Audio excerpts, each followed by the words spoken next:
Kamu mau tahu kenapa kamera ini bisa jadi kamera sejuta umat? Sebelum mulai, kita intro dulu.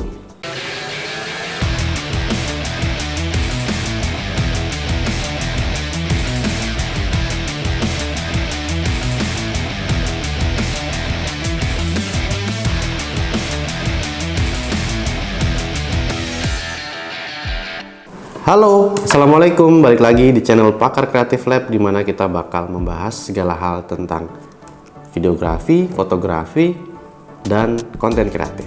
Sebelum kita ke materi utama, aku mau kasih disclaimer kalau video ini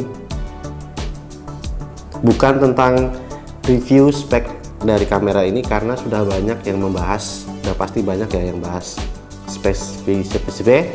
spesifikasi kamera Sony A6000, karena kamera ini sudah rilis dari tahun 2014. Jadi kalau dihitung-hitung umurnya udah kurang lebih 7 tahun ya. Dan kamera yang aku pegang ini dibeli tahun 2015. Jadi kalau kamera ini berarti umurnya kurang lebih 6 tahunan. Alasan kenapa kamera Sony A6000 ini jadi kamera sejuta umat, yang pertama karena kamera yang aku pegang sekarang dibeli tahun 2015 dan sekarang sudah tahun 2021, dan kamera ini masih bandel, masih bisa dipakai, masih sering dipakai, walaupun enggak sebagai kamera A ya, seringnya jadi second kamera atau kamera B, tapi kamera ini bandel banget. Jadi selama 6 tahun kita pakai kamera ini selalu jadi kamera andalan untuk jadi second kamera untuk di event-event ataupun saat bikin konten. Bahkan kenapa alasan Sony di tahun 2021 masih memproduksi kamera Sony A6000 ini, karena konon katanya sepanjang penjualan kamera Sony A6000 ini adalah penjualan terbaik dari kamera Sony. Alasan yang kedua adalah warnanya Sony A6000 ini masih cakep banget.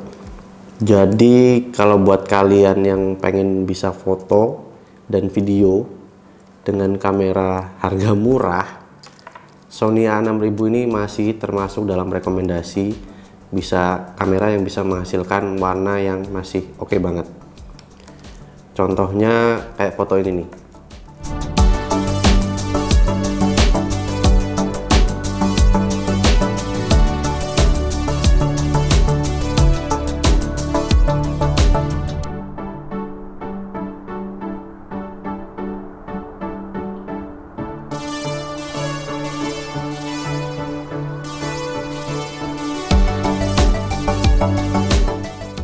Untuk warnanya bisa banget kalian otak-atik, masih ya kalau kalian cuman untuk upload Instagram itu bakalan lebih dari cukup. Bahkan walaupun dipakai untuk event wedding, untuk second kamera ini juga lebih dari cukup. Warnanya masih cakep. Alasan yang ketiga adalah untuk video. Kalau kalian mau jadikan ini second kamera cukup banget, ataupun kalau mau dijadikan main kamera itu juga udah cukup. Tapi balik lagi ke kalian, aku saranin untuk upgrade lensa untuk menaikkan kualitas videonya ya. Kalau di sini aku pakai lensa 1 f1.8 50 mm. Ini udah cukup banget, biasanya dipakai untuk second kamera atau biasanya untuk video BTS alias video behind the scene. Contoh videonya, tonton ini.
Alasan yang keempat, autofokusnya masih bisa sangat diandelin. Kenapa? Karena untuk update firmware itu udah dikasih Sony, walaupun yang terakhir kali update-nya 1 tahun yang kemarin ya, itu Sony ngasih upgrade untuk autofocus. Jadi ini kalau menurutku udah cakep banget untuk autofocus, jarang miss dan sangat bisa diandalkan. Kekurangan yang pertama yaitu baterainya yang boros. Baterai yang boros ini terutama untuk mirrorless awal-awal keluar, itu hampir semua kamera di tahun itu mesti kameranya boros ya, maksudnya baterainya boros. Dan itu berarti kalau kalian bawa kamera ini untuk event atau untuk bikin konten, otomatis kalian perlu bawa baterai yang banyak. Kalau aku sih biasanya prepare 3-5 baterai tambahan. Kekurangan kedua adalah overheat. Hampir juga semua mirrorless yang di awal-awal keluarnya itu tahun 2014 bahkan sampai tahun 2020 ke belakang, kamera kecil mesti gampang banget overheat, nggak terkecuali kamera Sony A6000 ini ya. Dan itu overheatnya waktunya itu tergantung dengan suhu saat kalian menggunakan kamera ini.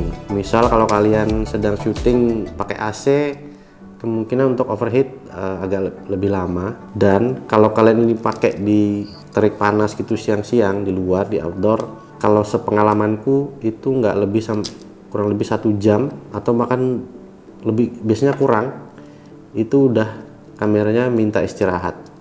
Kalau kita paksakan biasanya dia bakalan mati sendiri, terus kita nggak bisa hidupin, jadi dia harus nunggu dingin dulu beberapa menit baru kita pakai lagi. Kalau kalian adalah seorang pemula yang mau belajar fotografi atau videografi, aku bakal merekomendasikan kamera Sony A6000 ini sebagai kamera utama kalian. Nah, tips dari aku agar hasil foto dan video kalian itu lebih jos, lebih mantap, jangan pakai lensa kit bawaan dari Sony A6000 ya. Kalian beli lagi lensa tambahan kayak yang aku pakai sekarang, yang aku sering pakai itu lensa Sony juga 50mm f1.8. Ini udah cocok banget, udah cukup banget buat kami sebagai second kamera. Kalau kalian lagi nyari second kamera untuk studio kalian atau untuk konten kalian, aku juga ngerekomendasiin kamera ini juga, karena untuk sekarang harganya untuk keluaran terbaru kisaran 5 juta sampai 6 juta, itu udah sama lensa kit. Tips tambahan lagi buat kalian yang ngejadiin ini sebagai main kamera, jangan lupa kalau kamera ini belum ada stabilisernya. Jadi kalau mau kamera ini dijadiin kamera utama, aku saranin beli stabilizer atau gimbal. Semoga bisa membantu buat kalian yang lagi cari kamera untuk pemula ataupun yang udah profesional pengen nyari kamera tambahan. Intinya aku merekomendasikan kamera ini, apalagi kalau kalian juga sebelumnya udah pakai Sony, mungkin Sony 5100 atau Sony Nex, terus mau upgrade ke Sony atasnya. Ini salah satu rekomendasi yang sangat jos. Oke, sekian dulu video kali ini, sampai ketemu di video selanjutnya. Mohon maaf kalau ada kekurangan. Kalau ada yang mau tanya-tanya langsung aja komen di bawah. Kalau ada yang belum jelas, kita usahakan kita jawab ya. Jangan lupa like, share, dan subscribe, dan dislike kalau nggak suka. Dan wassalam, bye bye. Belum kita